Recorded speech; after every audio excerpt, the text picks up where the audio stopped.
Moses Wanjala asked me to do an episode on why Ichungwa hates Rigathi so much, and in this video I'll give you 3 reasons why that's the case. And with no further ado, let's get after it. Reason number 1, can you believe it that with all that bravado and noise making, Rigathi Gashagua got to slap Kimani Ichungwa on the face? Here's a report from KTN News affirming the same. Gashagua is said to have slapped Ichungwa. KTN has now established that the bad blood between the two began as far back as 2022 during the search for Kenya Kwanza's presidential running. To be honest, hata wewe ukiekelewa coffee by your colleague, you'll always feel some type of way about them. So that's partially why Ichungwa doesn't like Gashagua. Gashagua alimnyoa gangster points kama mono wa high school. Second reason why Ichungwa hates Rigathi Gashagua with a passion is because Ichungwa did his very best to convince Ruto not to select Rigathi as his deputy back in 2022. But Rigiji being Rigiji, as you know, he was somehow able to bypass that rogue advice and he got Ruto to side with him. He's Rigiji exposing the same. And there is a small group that were saying nikipewa ataanguka. Wakafanya kampeni kwake, wakamkoroga, akasikiza. And that's why when the impeachment motion came, Ichungwa quickly endorsed it and mobilized MPs from Lima to append their signatures. Ni wivu tu inasumbua ujamaa. He doesn't want to see a fellow MP elevated above him. He would rather opt for Kindiki, who's a senator, because he believes, okay, that's a different cloth from me, so I can stomach his ascension. It's called crab mentality. If you take 20 crabs, or whatever number, 15, 10, it doesn't matter. You put them in a bucket. You don't even have to put a lid on top of that bucket to keep them from climbing out. Because the moment a crab sees another trying to get out, it grabs that crab and pulls it back in. Mwingine akijaribu kutoka, anashikwa, anarudishwa ndani. When they don't realize they could all ascend and get out of that hole that they are in. And that is exactly what Ichungwa was trying to do. Wewe ni mbunge, huyu ni mbunge, anataka kufanywa deputy president. Wewe unamshika mguu, hautaki aende. Na akienda unatafuta mbinu utarudi kumuimpeach umtume nyumbani. Is that not witchcraft? People think witchcraft ni mtu kukaa na mamawe na sijui nini na sijui damu ya nini ati anafanya mambo yake. That is not just witchcraft. The people who are witches based on how they treat others. Ataki upande, ataki ufaulu. That crab mentality is what Ichungwa was trying to execute. Na vile alishindwa, akarudi baadaye na impeachment, and hence the hate between the two. Third reason why Ichungwa hates Rigathi is because Rigiji went to Ichungwa's constituency of Kikuyu and labeled him as a msaliti wa jamii. Then to add icing to the cake, he mobilized people to send Ichungwa home. Just listen into this. Tunataka kusema Ruto akienda nyumbani, wasaliti ya jamii yetu watangulie. Tumekubaliana? Neguo dwaito. Neguo. Netoka Tanzania. Mtafanya kazi yenu. Na sisi tufanye yetu. Yenu ni gani?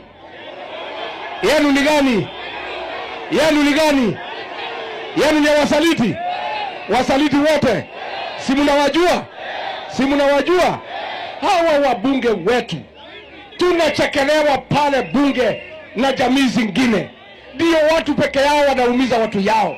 Ndio watu wanakubali kuleta. So at the end of the day, that's part of the reason why Ichungwa hates Rigiji. Can you imagine somebody who outmaneuvers you in every turn? Huku unataka kuwe deputy, amekuwa deputy. Umeenda ukaimuimpeach, you're expecting amemalizwa, bado umaarufu yake iko. On top of that, amekuja to your constituency na anapiga rally very successfully when you yourself cannot go to your own constituency and do a rally. I've not seen a Kimani Ichungwa rally in Kikuyu for a very, very long time. Anafanya tu mikutano ndogo of which watu wamepewa pesa. To be honest, I'd be mad too. Fourth reason informing this hatred from Ichungwa towards Gashagua is the fact that Rigiji called him a tukunia. I believe that means agunia in Swahili. If I got the interpretation wrong, those who that's your native tongue mutatuambia. Anywho, here's the tape. Sema huyu kiongozi ni kangunia sababu hajanifuata. Na yeye nyinyi ndiye mmemchagua na mnamfuata na uongozi wake sababu mlimuamini. Ni upotovu wa nidhamu na kukosa heshima kutowaheshimu viongozi wengine. Na ningewahisi viongozi wote, tafadhali, kama tunataka heshima, tujue hiyo heshima ni wewe utajitafutia kwa kuwaheshimu wananchi na viongozi wengine. Lakini hata wewe ukiulizwa, huyu jamaa akiitwa gunia na Gashagua, si Gashagua ako tu sawa ama mnasemaje? Do drop me your own comments in the comment section below. Meanwhile, let's head on over to X and see what Kenyans had to say about that hot slap from Gashagua, dispatched like a missile to Kimani Ichungwa. And I quote, Maxam said angeongeza hedi. Yadi slap haikutosha, angeongezwa hedi. Okay. Kate Field said hata kama ni wewe ungeslap tu. William said what is strange about this? Women are slapped, never boxed. Ouch. Damari said Gashagua missed an opportunity to save Kenyans from this loudmouth. Raymond Otieno said I remember it was rumored that someone was slapped. However, it was initially alleged to be the current number 2. Kumbe ni huyu. Lovin Jambita said Ichungwa angemrudishia moja ya shingo. Those are interesting remarks. Some are calling for Gashagua to have done more than just a slap. But I would say you do drop me your own comments, I'll do my best to read them and to give you a response. In the event you're here for the first time, please go on and hit the subscribe button. And if you're watching for a different platform, just head on over to YouTube, search for David Wafula, hit the subscribe button. You're going to be getting a ton of content of this nature. If politics is something you're passionate about, this is definitely the one channel that you really need to subscribe to. Alright guys, adios.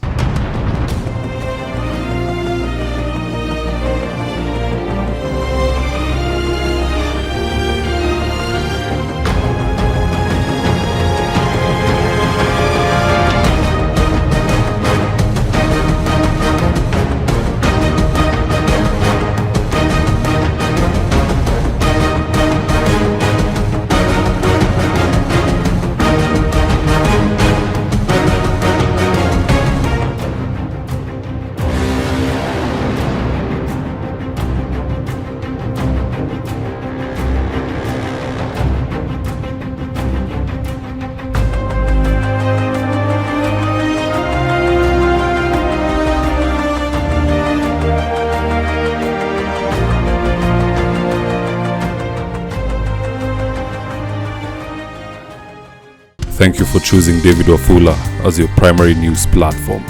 We put countless hours in research, recording, and editing. By showing up each and every day to watch our videos, you encourage us to generate more videos for the viewers.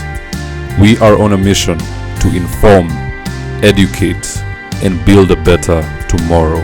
To our thousands of followers in a world full of presidents, kings, and queens, you are the real gem. Adios.